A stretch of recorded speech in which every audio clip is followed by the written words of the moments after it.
Fala galera aqui da show, eu sou o Jura do canal do Jura Vascaíno, falando direto de Natal, Rio Grande do Norte. Hoje, segunda-feira, dia 24 de fevereiro de 2025. Vamos falar aqui um pouco do Vasco, né? Sobre a vitória do Vasco ontem em cima do Botafogo por 1-0 e, consequentemente, a classificação para as semifinais do Campeonato Carioca e também da Copa do Brasil de 2026. Externar um pouco aqui o que a gente achou do jogo de ontem, né? A minha opinião. E também falar aí de algumas notícias e novidades do Vasco aí, que apareceram hoje, tá? Falar a respeito da semifinal, que vai ser contra o Flamengo. Então, a gente vai destrinchar esses assuntos aqui. Agora, antes, eu espero e peço para que você se inscreva no canal do Jura Vascaíno, aqui no YouTube. Vá lá no sininho de notificações, ative o sininho de notificações na opção todos, curta, deixe o seu like, compartilhe o nosso vídeo, deixe seu comentário, ajude a divulgar o nosso canal, que graças a vocês vem crescendo e chegando mais inscritos aqui. Isso valoriza muito o nosso trabalho e ajuda que a gente possa crescer cada vez mais, tá certo? Então, vamos lá. Vasco e Botafogo jogaram ontem pela 11ª rodada, a última rodada da Taça Guanabara, e o Vasco fez o feijão com arroz ali, o dever de casa, e conseguiu a vitória e, consequentemente, a classificação para as semifinais da Copa do Campeonato Carioca e, consequentemente, da Copa do Brasil 2026, né? Ganhamos por 1-0, gol de pênalti do Veguete. Tá, mas muito, vou ser sincero a vocês, muito aliviado por conquistar essa vaga nas semifinais e a vaga na Copa do Brasil do ano que vem. Muito aliviado, apenas aliviado. Por que eu falo apenas aliviado? Porque não dá, gente, não dá para se contentar e ficar contente com o que a gente viu ontem mais uma vez em campo. O Vasco demonstrando ser um time completamente super limitado, não jogando nada, com um espírito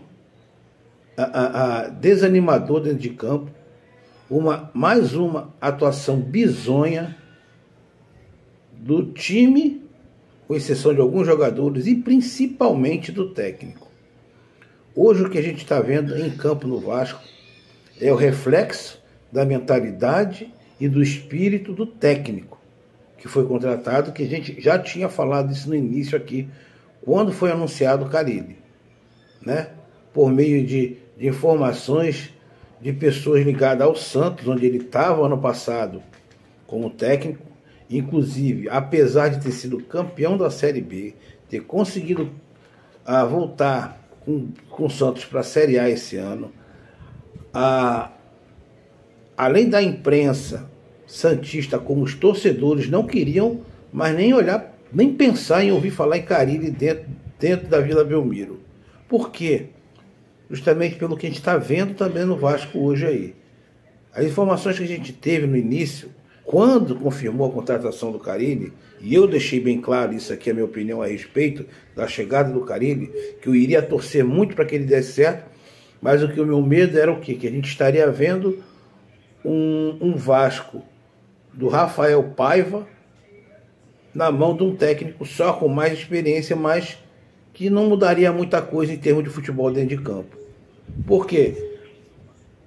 O que o pessoal do Santos falou para mim, parecia o Santos em campo parecia um time mal treinado, sem um espírito de vencedor, sem espírito de aguerrido, se contentando com 1-0 muitas das vezes, um time que demonstrava muitas das vezes em campo uma covardia, uma apatia e um medo de enfrentar, seja ele qual fosse o adversário. E a gente está vendo exatamente isso aqui no Vasco. O esquema, o mesmo do Rafael Paiva, 4-3-3. O time já entra em campo com medo de o adversário, seja ele qual for. Pode ser o Botafogo, pode ser o Flamengo, pode ser o Fluminense, assim como pode ser o União Rondonópolis, assim como pode ser o Volta Redonda, como pode ser o Nova Iguaçu, como pode ser a Portuguesa da Ilha, como pode ser o Bangu, onde o Vasco não conseguiu ganhar nem do Bangu. É o que a gente está vendo aí. E ontem, mais uma vez, contente, aliviado pela classificação, sim.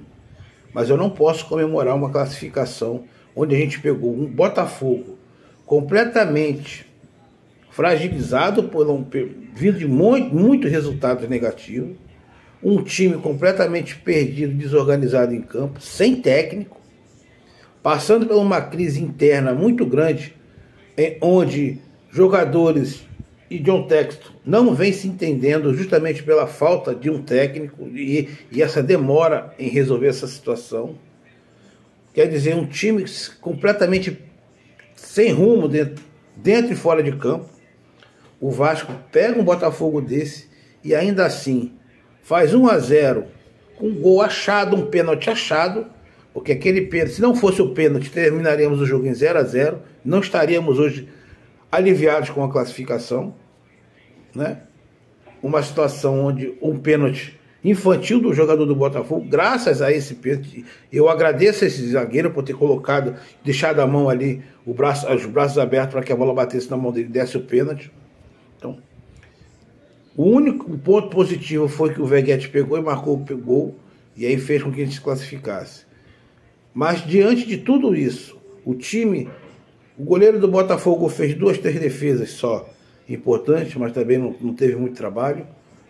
O nosso ponto positivo foi uma defesa que não sofreu gols e também não deu o Vasco, não foi o goleiro do Vasco, o nosso goleiro, Léo Jardim, não foi ameaçado o jogo inteiro. Não foi nem também devido à nossa defesa, mas à fragilidade do Botafogo. Então, quer dizer, muito ruim o que eu vi ontem em campo. Tirando alguns jogadores, a gente pode destacar aí o Veguete, como sempre, pela luta, garra e disposição do Veguete.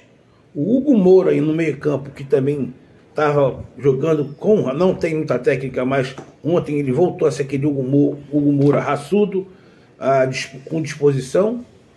O Paulo Henrique também, pela disposição, garra, empenho, vontade de querer jogar, correndo o jogo todo. E podemos falar também do próprio Lucas Freitas, que também não comprometeu, jogou melhor.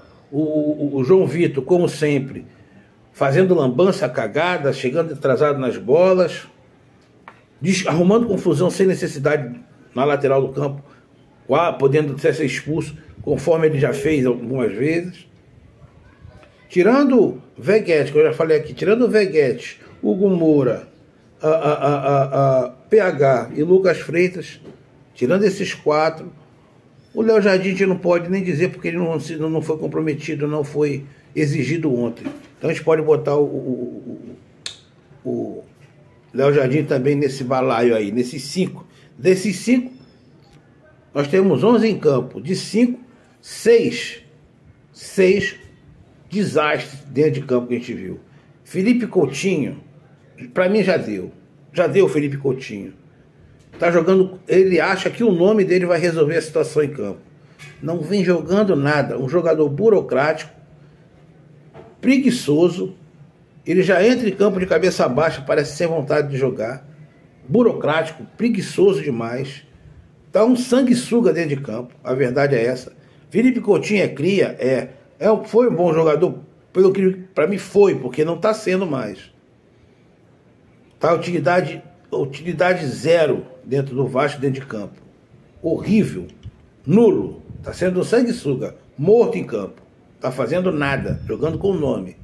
Aí você tem um Tietê, que está agora mostrando por que ele estava na reserva no Botafogo, porque se a gente tirar aí desses 11 jogos, 11 jogos não, porque dos 11 jogos, das 11 rodadas que tivemos na Copa, nessa Taça Guanabara, 4 não foi time principal, né? Então nós temos aí 7 jogos onde o Tietê esteve em campo. Desses 7 jogos, apenas 2 ele teve um bom desempenho. contra a Portuguesa da Ilha e um pouquinho, apesar de não ganhar, contra o Bangu. Tirando isso, não vem jogando nada. Também não vem jogando nada. Ontem, para mim, também, teve gente que falou que o Tietê jogou bem ontem. Teve repórter que falou que foi a melhor atuação do Tietê. Que mediocridade chegar a esse ponto. O que o Tietê fez ontem em campo, falar que foi a melhor partida dele, pelo amor de Deus. Aonde a gente está chegando com essa mediocridade e a pequenez que estão querendo fazer do Vasco. Tietê está demonstrando que foi até agora, para mim, uma decepção. Outro também está jogando com o nome. O Zucarello, coitado, esse daí a gente não pode nem culpar ele. Eu acho que o que a gente tem que fazer com o Zucarello é botar ele de volta pro Sub-20, porque está demonstrado que o menino ainda está muito cru, ainda está verde, não está maduro e nem amadurecendo o suficiente para estar carregando esse peso de ser titular num time cercado de imundice. Porque tu sente que o rapaz está extremamente nervoso e incomodado dentro de campo, errando passe bobo, tomando decisão errada, mas isso é tipo de jogador que está iniciando uma fase aí, uma transição de base para profissional. Então, pelo peso que está o Vasco, eu acho que é uma maldade até o que estão fazendo com o Zucarello. Você pode acabar queimando um jogador que tem potencial. Mas que nesse Vasco, do jeito que vem jogando, com a pressão, com esse esquema, com esse técnico covarde, fica difícil de você conseguir fazer com que esse rapaz consiga sobressair. Errando muito passe, decisão tomada errada, muita decisão tomada errada. Então eu acho que deveriam pegar esse menino e botar ele de volta no Sub-20 para que ele pudesse pegar um pouco mais de maturidade, até que a hora que esses novos reforços chegarem aí, de repente, possam dar liga no Vasco, e aí sim, traz ele, porque ele vai estar cercado de jogadores bons, para que ele possa desenvolver um bom futebol, que possam ajudar ele em campo com até experiência. Então, esse foi o panorama do jogo, tá certo? Para mim, a visão do jogo foi essa. Aliviado com a classificação para a semifinal e também conseguiu garantir a vaga na Copa do Brasil do ano que vem, mas não satisfeito e não contente com o que eu vi ontem, com o futebol que o time vem apresentando, em especial pelo técnico, que demonstrou mais uma vez ser covarde, frouxo, medroso. O time não jogando nada, Felipe Coutinho morto em campo, e ele só deixa para modificar o jogo, botando o Paê, ou seja, faltando 10 minutos de jogo. Aí a gente vai questionar que o Paê, mas o Paê entrou, não fez nada. Gente, com 10 minutos de jogo, faltando 10 minutos para terminar o jogo, até um jogador entrar, conseguir se adaptar ao jogo, a se conectar com o jogo, com a partida, aquecer o corpo bem, já deu os 10 minutos. Não deu tempo do cara conseguir se enquadrar, se adequar à partida. Então, também tem isso. Então, muito covarde, muito frouxo, muito medroso. E isso vem transmitindo isso para os jogadores, vem transpassando. Os jogadores acabam entrando dessa forma também. Já entram com medo, porque o técnico já bota isso mentalmente, psicologicamente na cabeça dos jogadores, com a postura e com a forma como é que ele vem tratando os adversários do Vasco. Então é complicado isso, tá certo? E com isso também já saiu aí as datas dos jogos da semifinal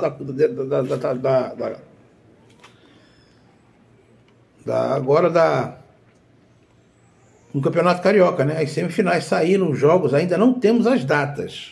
As datas não, os horários e ainda também a questão de local, tá? As semifinais ficaram da seguinte forma: Flamengo e Vasco, Volta Redonda e Fluminense. Flamengo, o primeiro colocado, vai pegar o quarto, que é o Vasco. E o Volta Redonda, segundo colocado, vai pegar o Fluminense, que terminou em terceiro. Lembra que eu falei que estava arriscado o Fluminense ainda terminar na nossa frente? Em vídeos atrás, está aí, ó. Então é por isso que eu venho falando as coisas que eu falo aqui. E que muitas das vezes o pessoal fala que eu sou pessimista, que eu parece que eu estou torcendo contra. Não é, eu estou sendo realista com o que a gente vê em campo. E tá aí, ó, falei, ó, o Fluminense está arriscado a terminar na nossa frente. E terminou na nossa frente. O Vasco precisando de fazer gols ontem para poder conseguir terminar em terceiro, pelo menos. E o Carille deixando o time jogando para trás, com medo de substituir jogadores. É um técnico muito covarde, muito fraco, tá certo? Então, olha só. As semifinais ficaram da seguinte forma: Flamengo e Vasco vão se enfrentar no próximos sábados, dia 1º de março e dia 8 de março. O horário é definir, justamente até por conta dessa situação climática que está um calor muito forte, então ainda vão definir os horários. A princípio, os 2 jogos estariam marcados para o Maracanã, sendo que o Vasco tenta fazer com que o primeiro jogo seja em São Januário. Eu acho que isso a FERJ não vai aceitar, porque ela não vai querer prevalecer e ajudar o Flamengo. Já começa daí. Então, eu acho que é uma utopia, é um pensamento que seria lógico, né? O Vasco fazer o seu primeiro jogo, o jogo manda o Vasco no São Januário, porque o Vasco tem casa. Se o Flamengo não tem, problema é dele. Agora, mas a FERJ jamais, eu acho quase que impossível. Seria muito bom se isso acontecesse, o Vasco conseguisse, mas está difícil com a FERJ, desde que ela faz tudo para favorecer o Flamengo, eu acho difícil. Ela mudou os horários de alguns jogos aí, dia de jogo, porque o Flamengo pediu. Imagina botar o jogo do Vasco Flamengo em São Januário, mas ele vai tentar fazer com que o jogo seja em São Januário, tá certo? Caso não seja em São Januário, que é uma coisa muito difícil de acontecer, há a possibilidade desse jogo, o primeiro jogo, ser no Engenhão, tá certo? O Vasco vem com esse plano B aí de Engenhão, para que os 2 jogos não sejam realizados no Maracanã, até porque teremos o jogo no domingo do Fluminense, se bem que o primeiro jogo também vai ser em Volta Redonda, deve ser em Volta Redonda, tá certo? Então, vamos lá. Vasco e Flamengo, os jogos serão realizados nos sábados 1 de março e 1º de março e 8 de março, tá certo? Horário a definir. A princípio, os 2 no Maracanã, podendo ser que o primeiro jogo, o jogo do Vasco, mandante, o primeiro jogo, o Vasco está tentando para São Januário, mas caso não consiga, há possibilidade de ser no Engenhão. Enquanto os jogos do Fluminense já serão, Volta Redonda e Fluminense, né, serão realizados no domingo, no dia 2 de março e 9 de março. Também ainda com horários a ser confirmado e local. Sabemos que o segundo jogo será no Maracanã. Agora o primeiro está na dúvida se vai ser no Maracanã ou se o Volta Redonda vai querer realmente manter que seja lá no estádio dele, estádio da Cidadania, no estádio do Volta Redonda. Provavelmente deva ser desta forma. Então, tá também definido aí os jogos do Vasco das semifinais, tá certo? E vamos falar aqui do assunto que vem contagiando aí no momento as redes sociais, que é a questão do Lloyd, né? O Lloyd, a Alanyaspor liberou, como eu falei ontem no vídeo de ontem, ficou tudo acertado entre Vasco e Alanyaspor da Turquia. O Lloyd, inclusive, já postou foto dele no aeroporto com as bagagens para vir para o Rio, já liberou o jogador já vai vir para o Rio aí, para que ele possa assinar com o Vasco e fazer os exames. Contrato aí de 3 anos, tá certo? O Vasco vai fechando com o Lloyd aí por 3 anos, até dezembro de 2027. O valor nessa transação, a princípio, o Vasco está pagando 1,5 milhão de euros pelo Lloyd, sendo que ele vai pagar 700 mil euros no cash, está pagando à vista, e vai parcelar o restante. Mas, ó, atenção, esse 1,5 milhões de euros pode virar 2,5 milhões de euros, que eu acho um absurdo você chegar a pagar isso pelo Lloyd. Mas o Pedrinho, que tanto falava de contratar jogador superfaturado, que achava errado como a 777 vinha contratando jogador superfaturado, ele vem fazendo a mesma coisa, né? Para você ter uma ideia, o Nuno Moreira, avaliado em 1,5 milhão de euros, ele pagou 3,5 milhões, e o Lloyd podendo chegar a 2,5. Está pagando 1,5, mas podendo chegar a 2,5. Por quê, Jura? Porque, olha só, está sendo feito um contrato aí com alguns gatilhos, tá certo? Com algumas metas de alcance. que podem fazer com que esse valor chegue a 2,5 milhões de euros. Assim como a gente está apanhando com que ele reclamou do contrato do João Vitor, né, que foi feito um contrato superfaturado, que o João Vitor vai estar ganhando, cada meta alcançada, o João Vitor aumenta o valor. Ele está fazendo a mesma coisa com o Lloyd, tá? Que é da seguinte forma: se o Lloyd alcançar essas metas, vai ter os seguintes valores acrescidos no seu, no seu contrato: 700 mil euros por um número de partidas jogadas, tá? De participação de jogos. 700 mil euros a mais por número de participação de jogos. 150 mil euros por número de gols e assistências realizadas. E mais 150 mil euros em caso que o Vasco consiga classificação no próximo ano na Libertadores. Aí podendo chegar aí a 2,5 milhões de euros. Então, essa é a situação do Lloyd, tá certo? Notícias do Vasco, passamos para vocês agora aqui. Demos também as informações aí relacionadas às semifinais do Campeonato Carioca e a nossa opinião pelo que nós vimos ontem. Deixa aqui no comentário o que você acha, o que você achou do jogo do Vasco de ontem, tá? O que você acha, como está sendo o trabalho do Carille, e aí o que você acha da contratação do Lloyd. Deixa tudo aí nos comentários, tá? Ajude a divulgar nosso canal, se inscrevendo no canal, ativando o sininho de notificações, deixando o seu like, compartilhando e comentando. Saudações vascaínas, até a próxima, valeu!